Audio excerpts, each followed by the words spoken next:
Bueno, hermanos, como habíamos hablado hace un ratito, vamos a estar compartiendo la lección 11 del libro en la página 55, que se llama La ley de la cosecha de almas.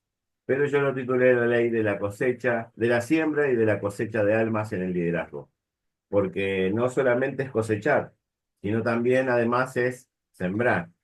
Amén. Bien, Inés está mostrando tu imagen. Como habla y te muestra vos. Ah, ya lo saco. Bien, enfocarlo para acá. Sí. Bien, vamos a comenzar. A medida que vaya pasando el tiempo, quizás algún otro alumno vaya ingresando, Vamos a orar, ¿no? pero... Vamos a orar. Mirá, acá está. La apagué la cámara. Bueno, queridos hermanos, los invito a cerrar sus ojos y a orar, a empezar esta reunión. Señor, te damos gracias por esta reunión. Señor, te bendecimos, te glorificamos. Señor, en esta hora te pedimos que venga tu reino a este lugar. Señor, en esta noche queremos bendecir tu nombre, Señor. Aleluya. Queremos comenzar esta escuela a madurar, Señor, y poder prestar atención en todo lo que hablemos, en todo lo que digamos, Señor. Abre nuestro entendimiento, abre nuestros oídos espirituales.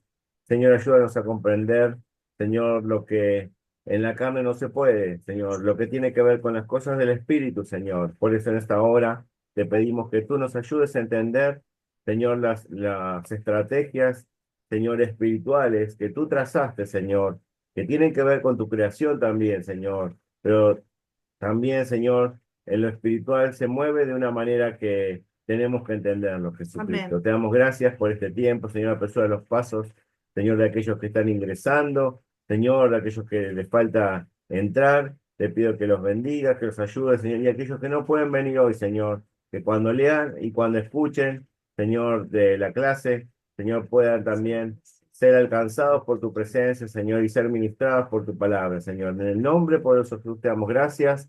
Nos despojamos de todo peso, de toda carga, de toda ansiedad en el nombre de Jesús, para la gloria de tu nombre, Jesucristo. Amén. Amén. Gloria a Dios. Bien, bien, vamos a empezar, ¿sí? Y dice la clase de hoy, dice, ¿en qué consiste, no? ¿En qué consiste la cosecha de almas? Eh, pero antes vamos a hacer repasito que hacemos siempre. Tuvimos la clase 1 de discípulo y discipulador, la clase 2 derribando al enemigo en el liderazgo, la clase 3 un soldado bien equipado, las cualidades del líder es la clase 4. En la clase 5 es la integridad del líder cristiano, la clase 6 la preparación para el servicio del liderazgo y la clase 7 el compromiso en el servicio, por eso un anillo de compromiso. Amén. La clase 8 los dones del Espíritu Santo en el liderazgo, ¿sí? Y la clase 9 los 9 dones espirituales en el liderazgo. Son 9 regalos, 9 dones que el Señor da a su iglesia y no a todos, sino a cada uno según Él lo quiera dar. Amén. Sigamos.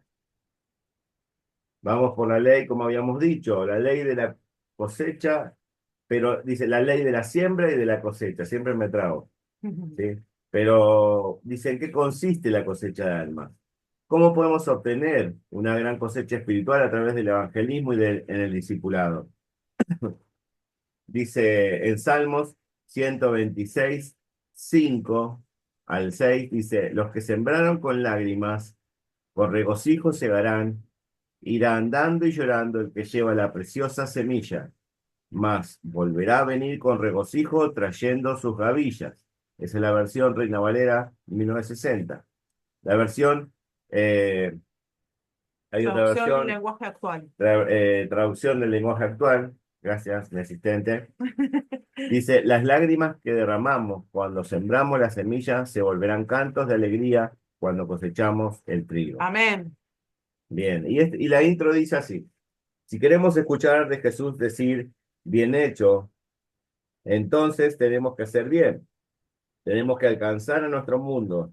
Se nos ha ordenado que hagamos eso. Es una cuestión sencilla, la de sembrar semillas para cosechar. Si queremos recoger los manojos o gavillas, tenemos que salir al campo y sembrar la semilla. Dios nos enseña que si sembramos la buena palabra de Dios en la buena tierra del corazón de los hombres, ésta crecerá. La ley de la cosecha de Dios, pero es la ley de la siembra y de la cosecha. Esta es irrevocable, es absoluta, esta nunca fallará. Pero antes, quería hacer una breve reseña y quería que veamos cómo es el ciclo agrícola en el antiguo Israel. ¿Sí? Esto seguro en el instituto lo van a ver en Panorama de la Biblia, ¿sí? En las costumbres de Israel, ¿sí?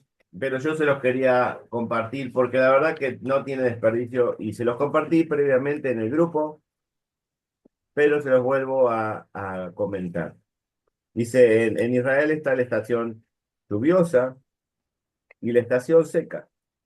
¿Sí? El año se divide por esas dos estaciones, son 6 meses. ¿Sí? Está la estación lluviosa que comprende lluvias tempranas, lluvias torrenciales, lluvias tardías. Y la Amén. estación seca, que tiene que ver con el verano nuestro, es la siega, la trilla, la separación del grano y la cosecha. Bien. En Salmo 74:17 dice, tú estableciste los límites de la tierra y formaste el verano y el invierno. Fíjense cómo ellos lo separan en verano o invierno. No hay, o sea, está la primavera, está el otoño, pero para ellos es fundamental, ¿no? El que cosecha y el que siembra Ujú. lo dividen en verano o invierno. La estación lluviosa se le denomina invierno y la estación seca se la denomina verano. Dice en Proverbios 24, llega el invierno, entre paréntesis la estación lluviosa, y el perezoso no siembra. Cuando llega el verano, la estación seca, no haya comida. En Cantares 2:11 dice, ya el invierno ha terminado y con él terminaron las lluvias. Preparen su comida, dice en Proverbios 6:8, en el verano y en el tiempo de la siega recogen su comida. Entonces vemos, dice también una parábola en Mateo 24:32, volver para atrás. Ujú. Dice, Jesús dice, de la higuera aprended la parábola, cuando ya su rama está tierna y brotan las hojas, sabéis que el verano está cerca. Y eso se ve en primavera, pero ellos es como que están diciendo el verano está cerca. Ujú. Las lluvias tempranas, dice. La estación lluviosa comenzaba con unas ligeras lluvias que se encargaban de aflojar la tierra, ¿sí? Esas son las lluvias tempranas. Solo duraban unos pocos días, quizás hasta una semana, pero por eso era justo el tiempo y la cantidad necesaria de agua que la tierra endurecida y agrietada por la calurosa estación seca necesitaba para comenzar a ser arada. Lluvias torrenciales. Inmediatamente después de las lluvias tempranas llegaban las lluvias torrenciales. Estas no solo regaban los campos ya sembrados y les daban vida volviéndolos fértiles, sino también llenaban los depósitos de aguas para todo el año, ya que ellos no tenían Claro. tanta agua, no tenían una canilla que como hoy nosotros que nos llega al domicilio. No, ellos tenían que esperar a las lluvias para poder llenar sus depósitos. Entonces, miren qué importante para la siembra y la cosecha eran esas estaciones. El Señor se las preparó para que ellos puedan labrar la tierra y trabajarla. No es algo que sucede por casualidad. El Señor mismo les había dicho que les iba a dar para que ellos tuvieran y pudieran labrar la tierra. Eso está en la palabra donde dice en Proverbios, ¿sí? Pero después hay otros pasajes que hablan de eso. Después, las lluvias tardías, ¿sí? Dice, no solo regaban perdón, dice, cerraban la estación lluviosa, ¿sí? Y estaban cercanos al verano también. Por eso se le llama lluvia tardía. Y se servían para completar la maduración de las espigas y estas lluvias eran ligeras, se alternaban con días de sol. ¿Vieron cómo pasa en verano que hay lluvias así de repente y llueve un rato y después sale el sol nuevamente? Bueno, así eran las lluvias allí también. Aquí en Argentina pasa un poco así también. Hay lluvias tempranas, hay lluvias torrenciales y hay lluvias tardías. Bien, pero el Señor les había provisto para ellos, ¿sí? Como vemos aquí en la imagen, dice, como hemos visto, Dios prepara la lluvia temprana para ablandar la tierra seca, ¿no? Y ahí vemos a un costado un hombre con los bueyes, para que luego el labrador vaya aflojando la tierra con el arado, tirado por la yunta de bueyes. O sea, era todo manual, era todo muy, muy mecánico. Luego se da la lluvia torrencial, que sirve para hacer, ahí se ve abajo los surcos trabajados ya, y la lluvia torrencial abajo de todo donde dice que hace fértil la tierra y luego una vez arado el sembrador, como se ve en la imagen arriba, va a sembrar la semilla al voleo, se llama así. O sea, agarra el puñado de semillas y lo comienza a revolear. Dice, con la llegada de la lluvia tardía concluía el tiempo de siembra y comenzaba el tiempo de la cosecha. Y como se veía abajo, brotaban los brotes en los surcos y luego se veían las espigas que salían en el campo. Con la lluvia tardía ya eso se maduraba y luego viene la parte, dice, de la estación seca, se daba la trilla que se hacía entre siega y cosecha. Era la extracción del grano de espiga, cosecha se recogía el grano para ser almacenado, por último se juntaban los restos para ser usado como paja. ¿Sí? Lo que vamos a ver en la siguiente escena, vamos a ver una imagen, ¿sí? Porque les quería ilustrar. ¿Qué se ve? El hombre que pasa por arriba del campo con la yunta de bueyes, con la tabla, ese hombre está trillando el grano. ¿Sí? ¿Para qué? Para poder sacar afuera el grano que sirve y dejar la paja a un costado. Y después allá atrás se ve otro que separa la paja atravesando eh, toda la paja usando un aventador. ¿Vieron que la Biblia dice quién es el aventador? El diablo, dice, ¿no? El aventador está aventando a la paja y a la semilla, ¿no? Pero cómo el Señor comparaba todo, ¿no? Y ahora sí volvemos a Salmos para poder entender bien, como dice acá, los que sembraron con lágrimas. ¿Por qué sembraron con lágrimas? Porque era una labor difícil, era una labor que no era fácil, eh, porque tenía mucho esfuerzo. ¿Sí? Tenía mucho esfuerzo lo que era sembrar, desde preparar la tierra hasta que uno sembraba. Dice, con regocijo segarán, ¿sí? Con regocijo, ¿por qué? Porque ya el tiempo del trabajo pasó y ahora viene el tiempo de la bendición, el tiempo de levantar la cosecha. Ahora imagínense si no tenían todo lo que necesitaban. En vez de bendición venía maldición. ¿Y qué les pasó al pueblo de Israel? Dios les cortó, fíjense que Dios les corta la lluvia por la dureza de su corazón muchas veces y les corta la lluvia porque ellos eran desobedientes. Pero cuando uno es obediente, cuando uno va a hacer lo que Dios te mandó a hacer, Dios te bendice. Amén. Amén. Dice, Amén. según vemos en el verso anterior, la ley de la cosecha espiritual está dividida en ir delante, ¿sí? En llorar y en producir semilla, como dice acá en Así el es. libro. Según el texto que estamos leyendo, porque también yo les compartí otro que tiene que ver con la ley de la cosecha y de la siembra, que tiene que ver con el calendario judío y para qué servía y por qué también se daban en la época del verano todas las fiestas. Ajá. Tiene una razón, porque se celebraba la Pascua, se celebraba la fiesta De la cosecha. de la cosecha, porque en esa época, dice ahí, no llovía. Porque en la época de invierno llovía torrencialmente y no se podía hacer nada. Se embarraba todo, y los caminos estaban todos llenos de lodo, entonces no se podía hacer nada. Por eso se pusieron todas las fechas de, Celebración. de celebración en la época de verano. Ajá. Pero aquí dice, ir delante incluye el deseo de ganar a otros para Jesucristo.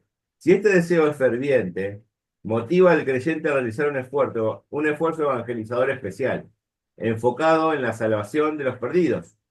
Esto implica salir de la comodidad de tu casa, del hogar, para alcanzar a los pecadores donde quiera que estén. Ellos no van a venir a vos. Por eso dice acá que uno tiene que tomar el primer paso e ir delante, como dice, irán andando, ¿no? Entonces, tenemos que ir primero a buscar a los perdidos. Llorar, dice, número 2, comprende más que derramar lágrimas. Dice, el ayuno y la oración son los principales motivadores, ¿sí?, del agobio por el perdido.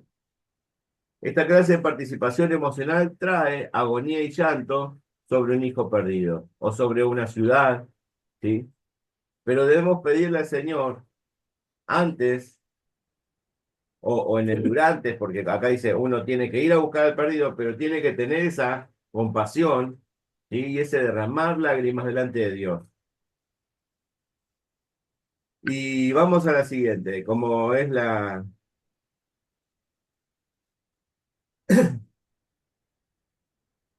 Quiero mostrar una historia, dice acá la historia de Ana, que está en 1 Samuel 1:1, y dice así, se relata la hermosa historia que lloraba porque Jehová había cerrado su matriz, dice.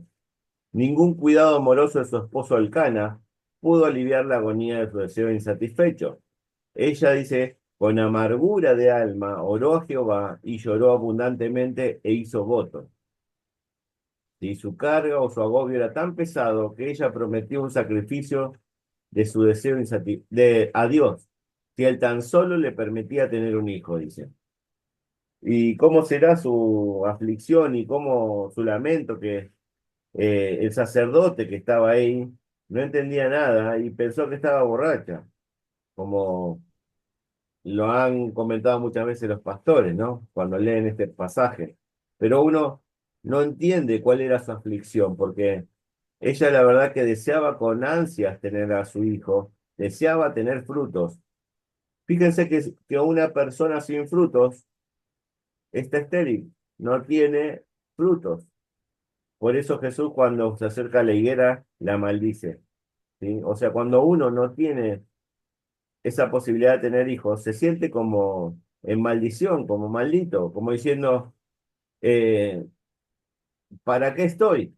¿No? Si todos tenemos, encima en esa época, era una bendición tener hijos, y más hijos varones, porque el varón era el sostén de la casa, el varón era quien se encargaba de la familia cuando no había padre, cuando la mujer enviudaba, ¿sí? Era el varón el que sostenía la casa, pero si no tenía hijos, esa mujer que quedaba viuda, ¿quién la sostenía? Entonces era todo un tema.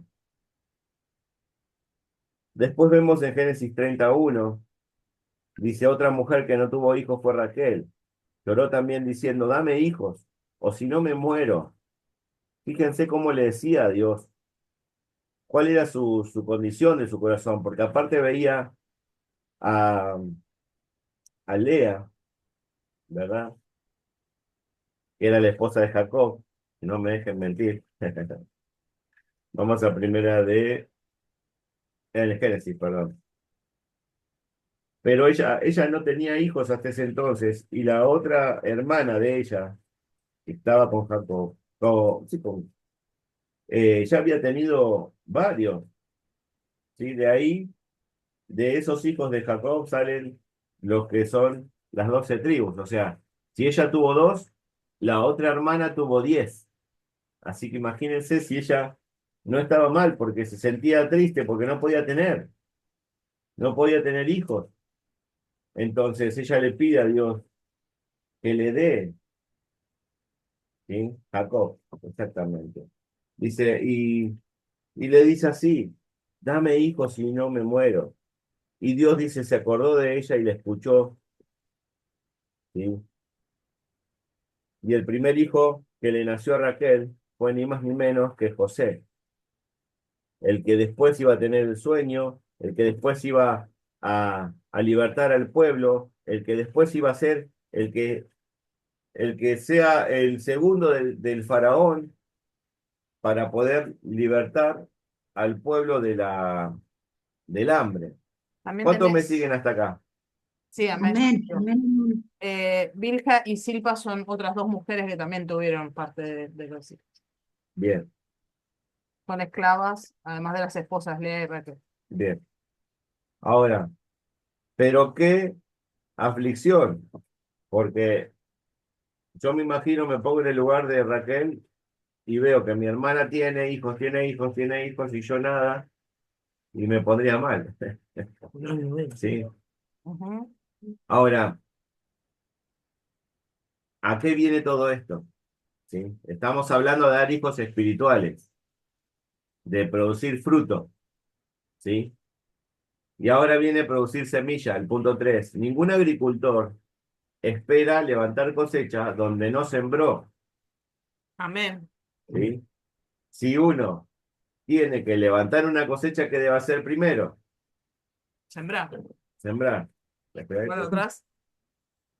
Tiene que sembrar, ¿sí? Pero tiene que hacer los pasos necesarios como les mostré. Por eso era necesario pasar por la agricultura de Israel. Les di una breve clase de historia, pero porque si no uno no entiende. O sea, si uno tiene que ir a buscar a los perdidos, ¿qué tengo que hacer yo primero? Y ahí lo abro para todos. ¿Qué tengo que hacer, hermano? Y salir a evangelizar, buscar al perdido y traerlo a los pies de Cristo. Amén. Y el Sembrar la palabra. hermano, como dice el hermano Omar, ¿no? Hay que preparar la tierra. Hay que preparar Mm. primero esa tierra que está dura. Ah, Omar Mancilla. Esa tierra que está dura hay que prepararla, ¿no? Y es verdad. O sea, por eso Dios les preparaba la tierra para poder sembrar. Entonces, en lo espiritual es lo mismo. Yo no puedo ir a sembrar, no, a cosechar, si no sembré primero. Y yo no puedo ir a buscar al perdido si en lo espiritual yo no veo que tengo pasión por las almas. ¿Me entiende? O sea, primero tiene que darse que Dios a vos te dé pasión por las almas. Porque si no, ¿cómo voy a ir a buscar a los perdidos? Ujú. Entonces, lo primero es lo primero. O sea, no puedo salir a buscar gente si yo no lo siento. Entonces, por eso es necesario que Dios primero, con su lluvia, no solo ablande a las personas, sino que ablande mi vida, que ablande mi corazón, que ablande mi tierra. ¿Sí? Dice, ningún agricultor siembra la semilla en tierra sin prepararla, por más calidad que tenga esa tierra. El corazón del pecador también debe hacerse sensible, ¿sí? Yo voy y le comparto una palabra del Señor a alguien que no está preparado o a alguien que no está dispuesto a escuchar, me va a rechazar.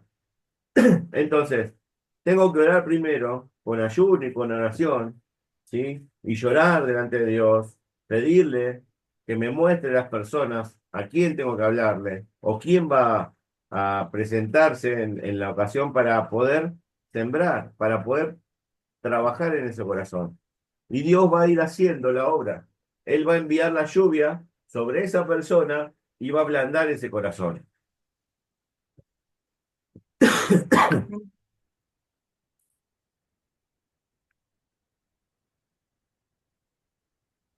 Vamos al punto 3, dice, no podemos seguir esperando. Y ahí pongo a un nene esperando, a otro esperando. ¿Sí?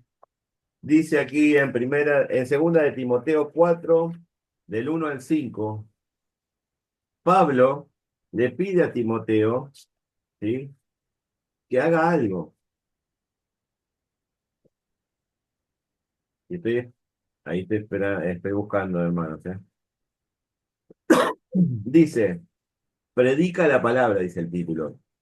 Pero Pablo le está diciendo, te encarezco delante de Dios y del Señor Jesucristo, que juzgará a los vivos y a los muertos en su manifestación y en su reino, que prediques la palabra, que instes a tiempo y fuera de tiempo, redarguye, reprende, exhorta con toda paciencia y doctrina.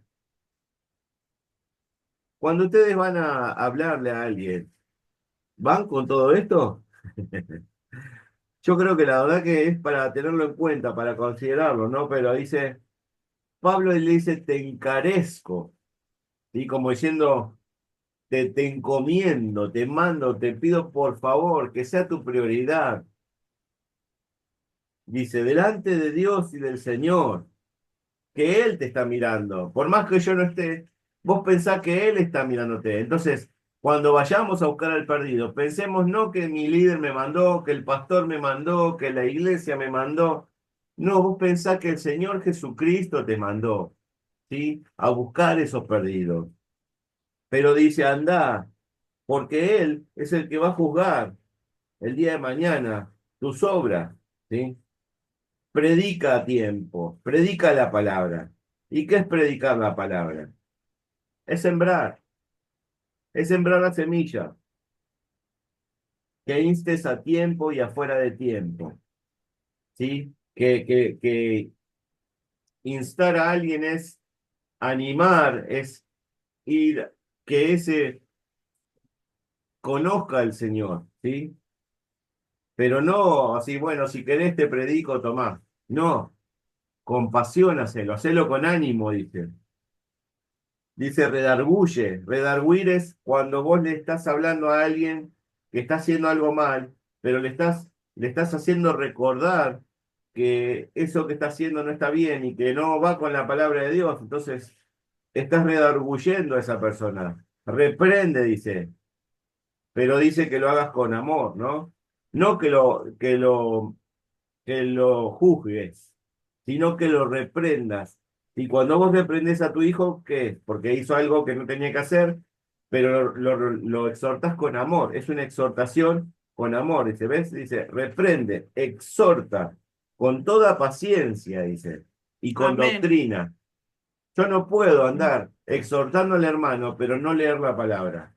O sea, que cada palabra que salga de mi boca tenga un fundamento bíblico, Amén. que tenga algo que no sea porque se me ocurrió a mí, sino que esté en la palabra, hermano. Por eso, Ujú. cuando hablemos, ¿sí? Que siempre nuestras palabras salgan palabras de Dios, porque no van a volver vacías, hermano. Amén. Y son semillas, acuérdense, son embriones. ¿Saben lo que es un embrión? Una vida en un estadio inicial. Claro, es una futura vida. Ajá. Y una semilla, cuando yo fui al curso de semilla y de huerta, yo me quedé descolocado. Porque a mí me dijeron, una semilla es un embrión. Y yo a partir de ahí tomé las semillas de una manera diferente. Porque antes si veía una semilla la tiraba por ahí o la tiraba a la basura.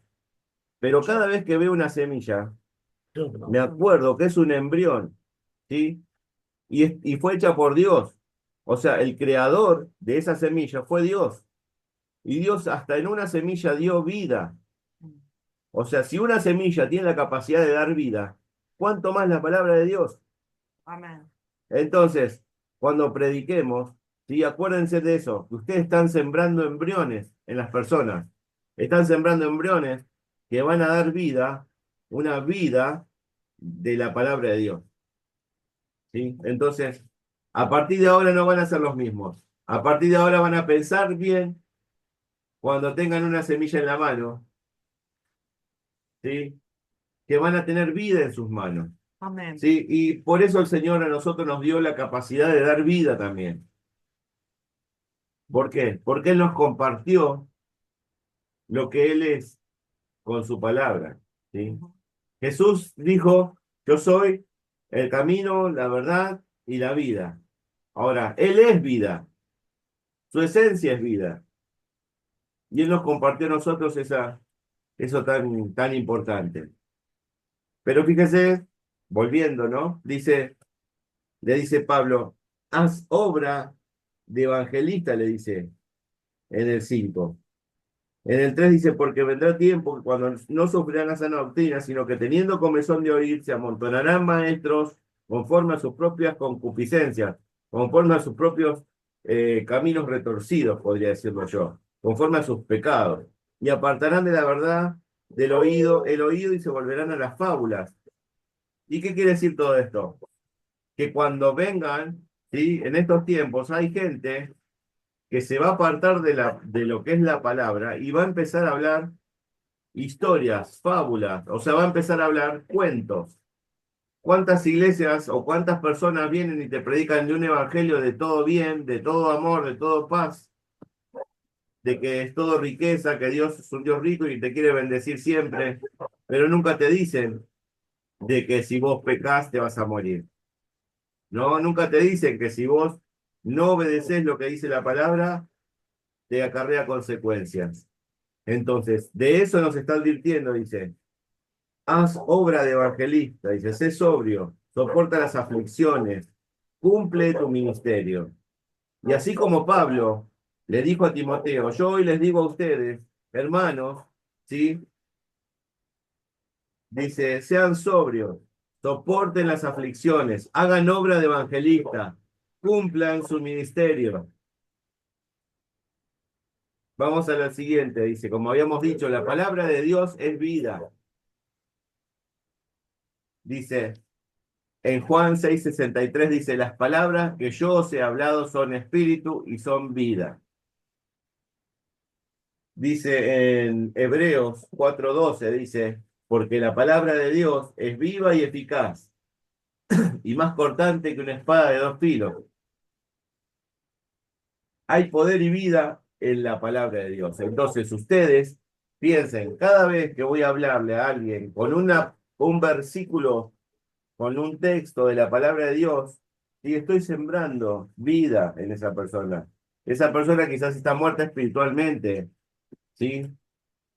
Y dice, en capítulo 37 de Ezequiel dice que el profeta, como dice acá en la imagen, no sé si se ve, pero dice 37:3, dice, entonces se habla, ¿no? En ese pasaje, lo vamos a buscar para poder.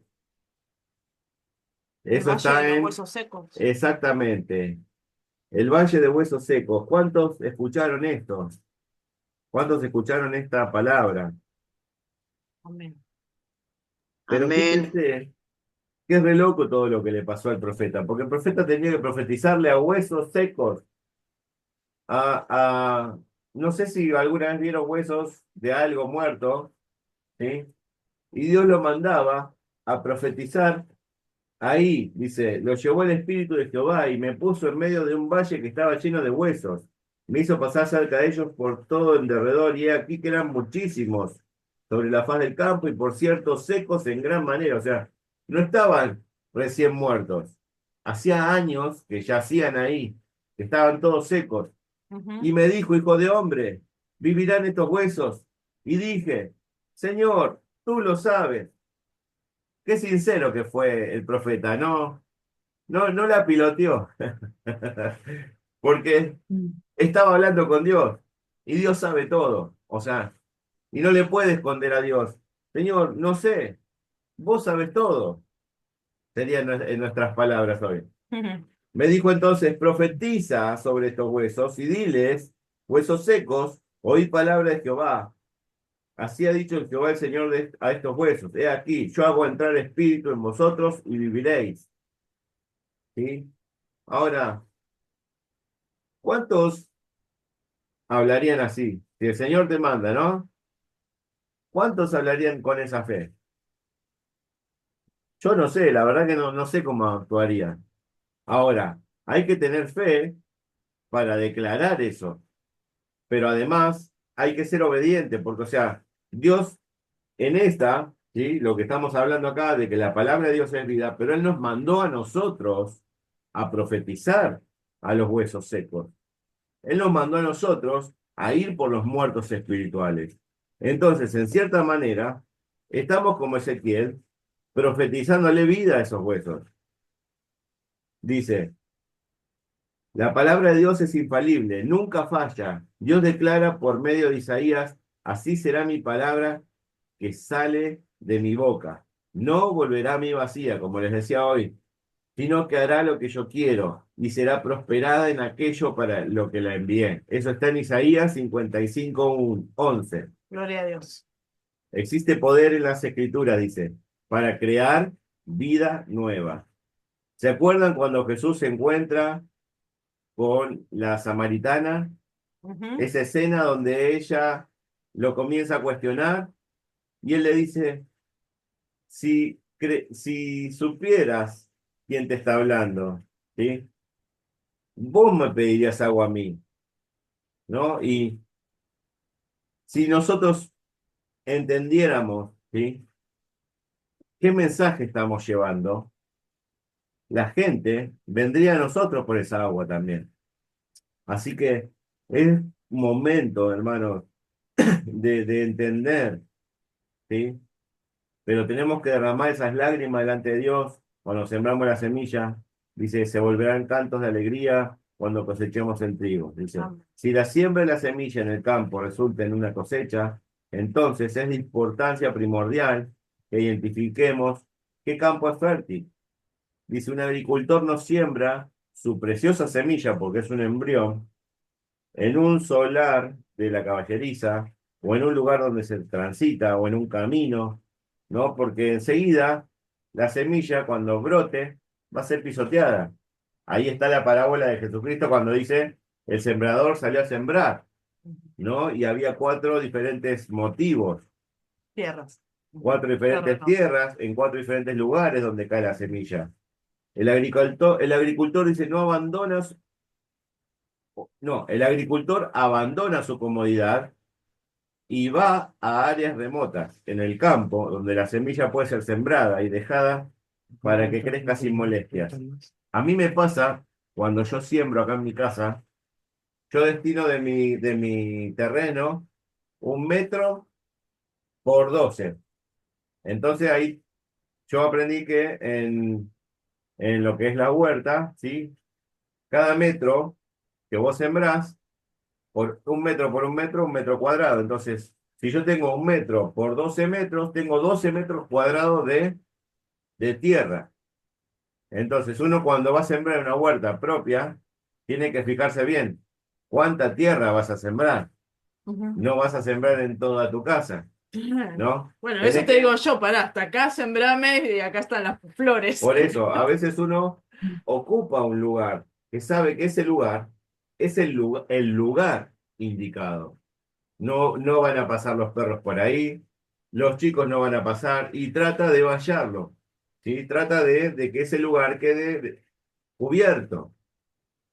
Y ni les digo cuando tengo que ablandar la tierra. A mí me ha pasado querer empezar a remover la tierra para poder sembrar en tiempo que la tierra estaba seca. Y al principio me fue mal porque terminé todo dolorido, cansado, no hice ni 2 metros de cuadrado de tierra. Y esperé a que llueva bien fuerte. Cuando vino una lluvia bien fuerte que llovió así todo un día, dije, bueno, al otro día o al segundo día, ahí voy a remover la tierra. Y no saben lo diferente que fue. No Ujú. saben lo distinto que es. Hacía así y salía sola. Entonces, ahora entiendo todo esto, ¿no? Si uno no sembró nunca, no va a entender lo que estamos hablando hoy. Entonces, es necesario, sí, practicar. Yo sé que ustedes, hermanas, son mujeres que siembran plantitas, que acomodan Yo no sé. macetas, ¿no? Y si no lo hace, empiece a hacerlo, porque es la manera de aprender lo que Dios quiere que aprendamos. Porque, ¿cómo puedo ir a hacer en lo espiritual algo que yo no hago en mi casa? Entonces, necesito yo primero aprender cuál es el ciclo. O sea, el Señor, a mí cuando estuve en la pandemia, con todo esto de las plantas y de las semillas, el Señor me hablaba y me mostraba todo esto que hoy lo entiendo, pero yo ya lo sabía, porque el Señor me habló, me decía que la semilla, cuando vos la pones en tierra, te da fruto, ¿sí? Entonces, cuando vos tenés que darle a alguien esa palabra. Vos no podés ser egoísta y guardártela. Ahora, ¿cuándo la palabra va a dar fruto? A ver,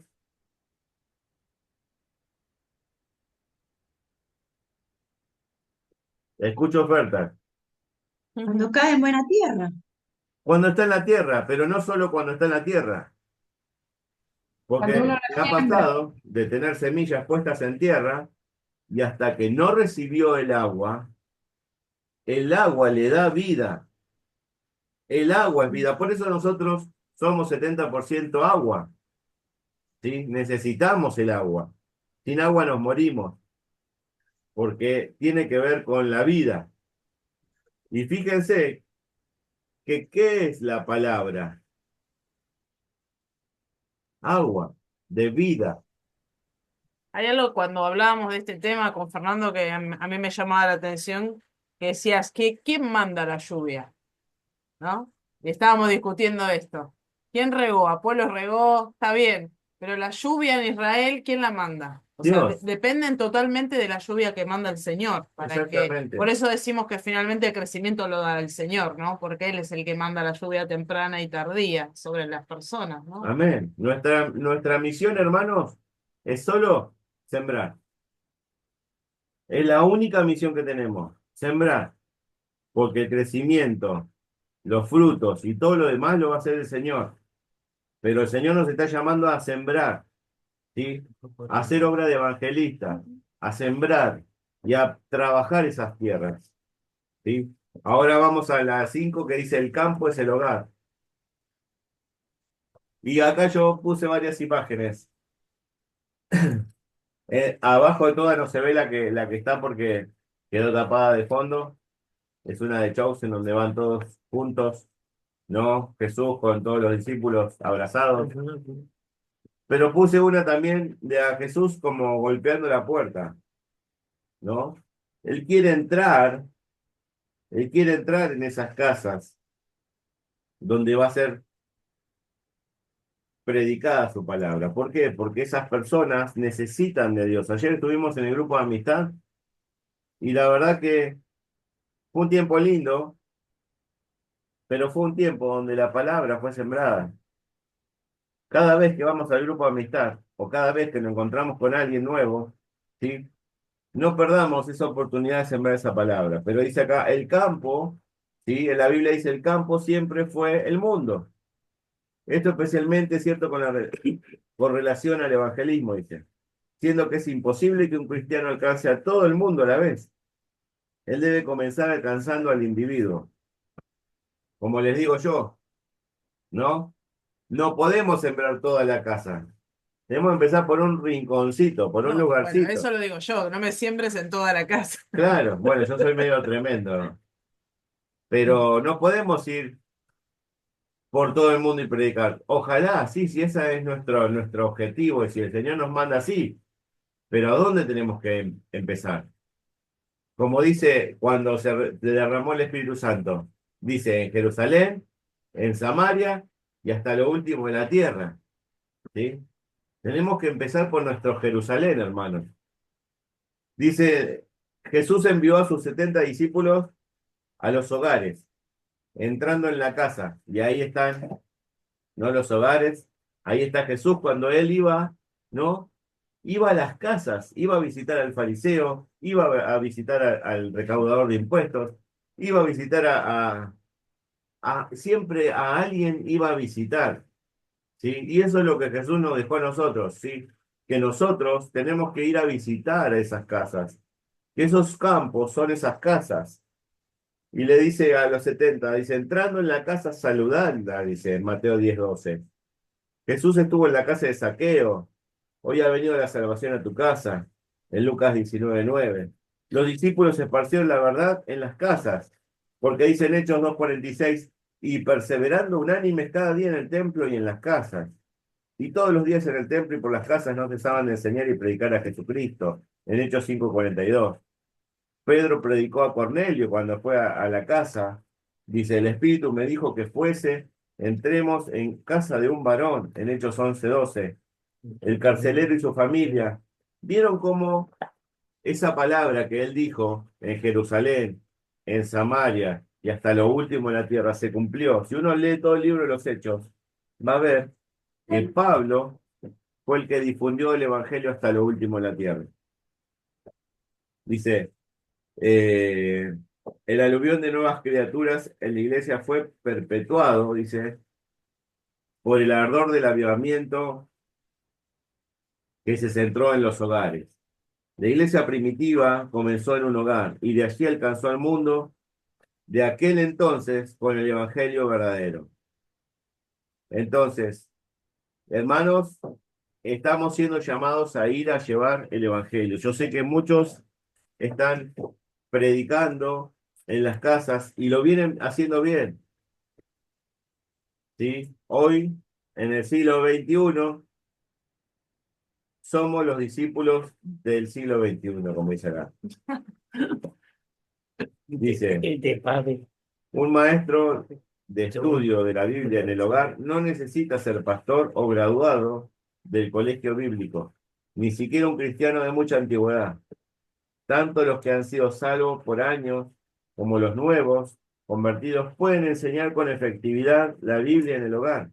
Después de un breve entrenamiento, cuando las herramientas fueron puestas en las manos de un cristiano activo, él tiene de repente un método probado para volverse un ganador de almas próspero.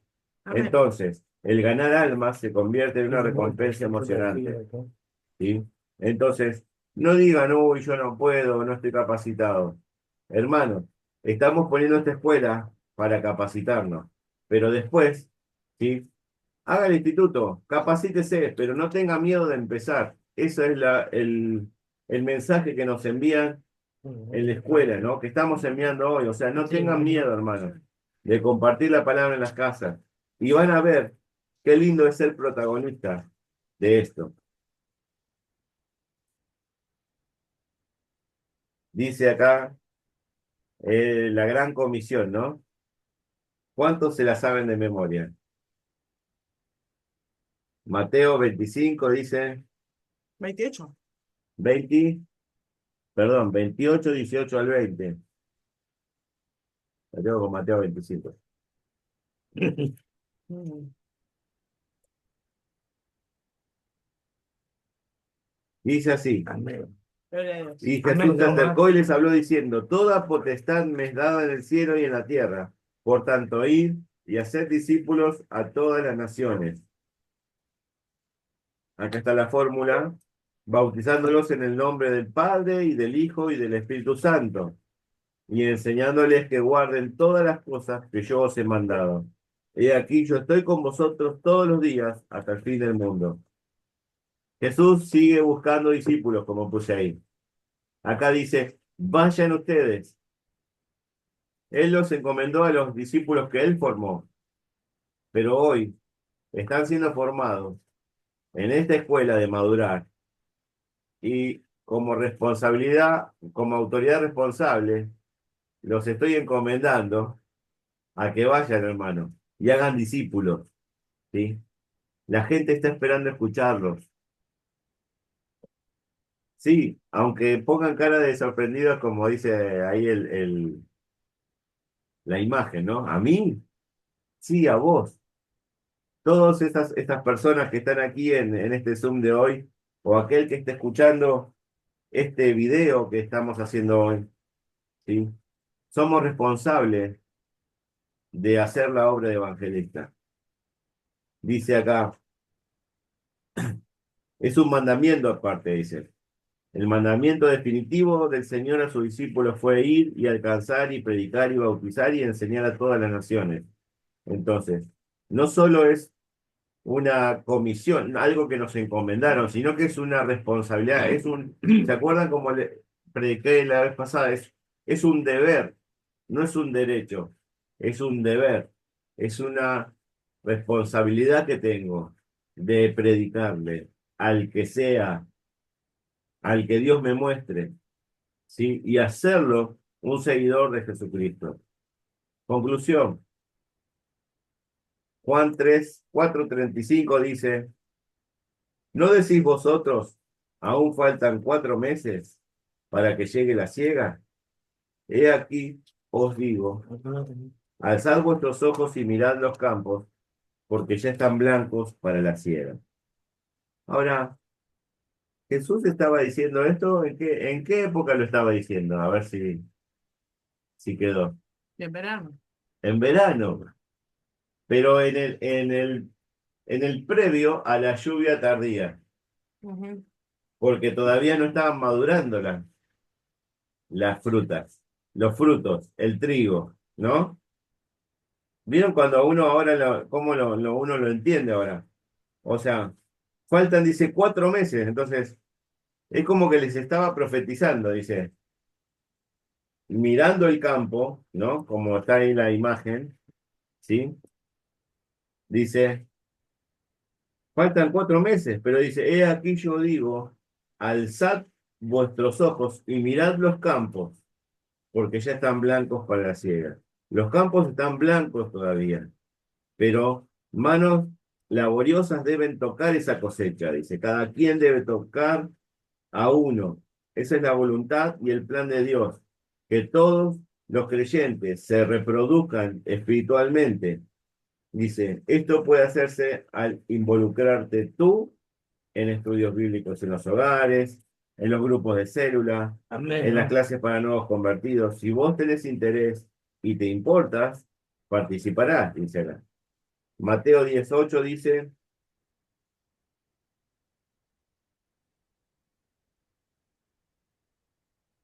sanad enfermos, limpiad leprosos, resucitad muertos, echad fuera demonios. De gracia recibiste, dad de gracia. ¿Sí? Y esa es nuestra misión, hermano. Amén. Amén. Así que hasta acá llegamos. Si hay unas breves preguntas, ahí las puse. Mi esposa las puede mostrar como para que...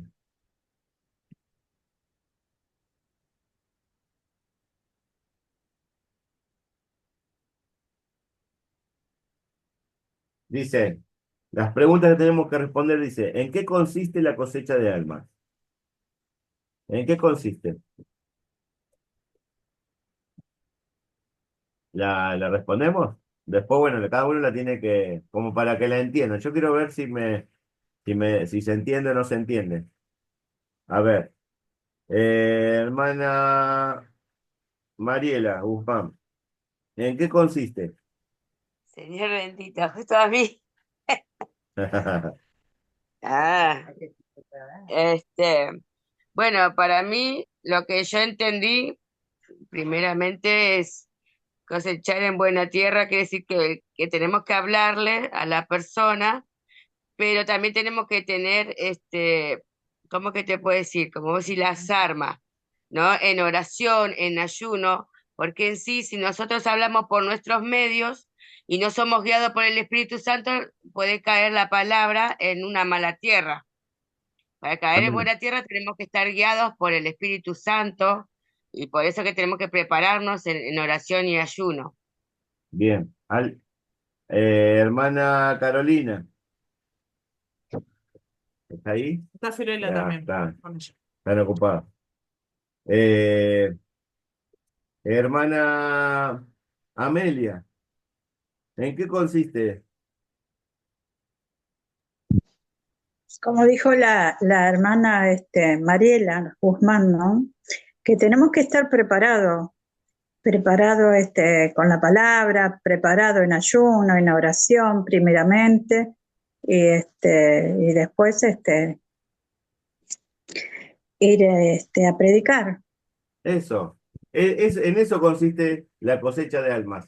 En ir y predicar y levantar, como dice ahí, la gavilla. Es cosechar.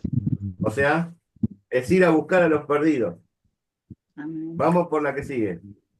Para que la puedan entender, yo para que no, después cuando a la hora de responder, puedan procesar todo esto. ¿Cómo podemos obtener una gran cosecha espiritual? Dice a través del evangelismo y el discipulado. Ya creo que lo hemos mencionado, que es a través de ir a los grupos de amistad, ¿sí? Capacitarnos, ¿sí? Porque acá dice a través del evangelismo y del discipulado. Entonces, tiene que ver con nosotros capacitarnos para poder obtener esa cosecha. Entonces, la respuesta es, me tengo que capacitar para poder obtener esa cosecha espiritual a través del evangelismo y del discipulado. La otra dice, ¿cuál es el mejor lugar para sembrar la semilla? ¿Cuál es el mejor lugar?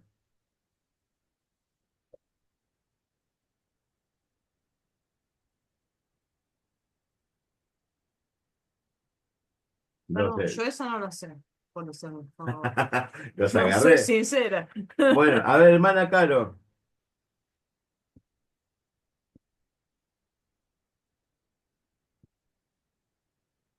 Un lugar donde llueva, no sé, no tengo ni idea. Ahí quiero ver si están atentos en la clase, por eso. Pero también, hermana Caro, ¿te anima a responderme? La pregunta es, ¿cuál es el mejor lugar para sembrar la semilla? La buena tierra, como dice la palabra. Esa. Bien, bien, bien. En la buena tierra, una tierra preparada, una tierra fértil, una tierra que ya fue trabajada. Bien. Ahora dice, ¿qué quiere decir el texto de Juan 4:35? Hermana Cari.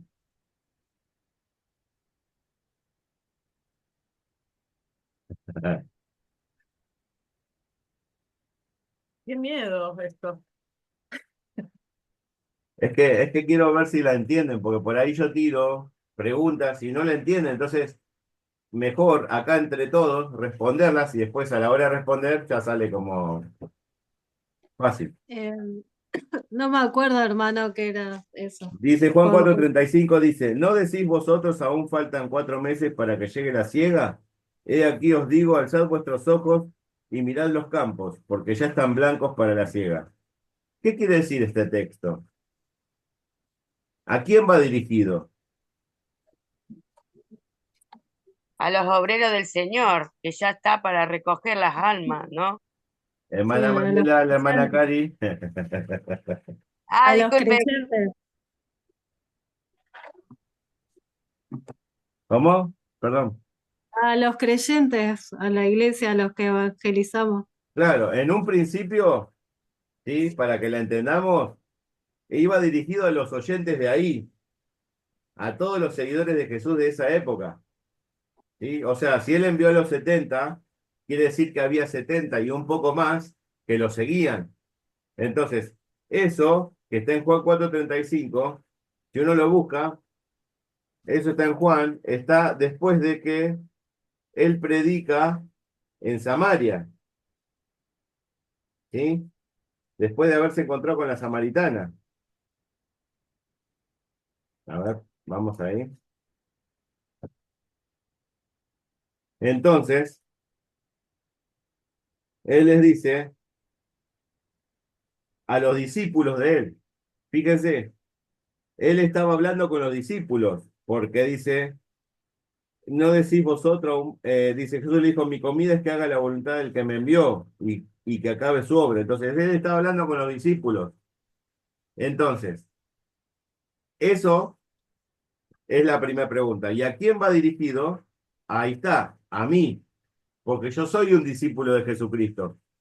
Amén. Entonces, eso va dirigido no solo a los discípulos que él, a los 12, sino va a nosotros, porque la palabra es para nosotros también, somos discípulos de Cristo. Amén. Amén. Ahora sí, hasta aquí llegamos.